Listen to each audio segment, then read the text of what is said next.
Audio Jungle।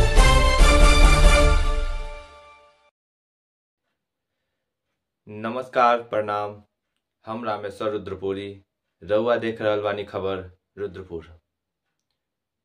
रउआ लोगन के बता दी कि भगवान रामचंद्र जी के आज प्राण प्रतिष्ठा रहल, जौना में रुद्रपुर में भी बहुत बड़हन श्री रामचंद्र जी के झांकी निकलल, जौन श्री राम जानकी मंदिर पक्का घाट रुद्रपुर से चल के सिमरौना चौराहा, जमनी चौराहा, भभौली बाईपास, होत पुराना चौक, इमामबाड़ा होत पूरा नगर का भ्रमण करत वो नाथ बाबा मंदिर, दुधेश्वर नाथ के मंदिर पर जाके खत्म भइल, जौना में बहुत ढेर मनैलो रहने और जय श्री राम का नारा का उद्घोष करत रहने।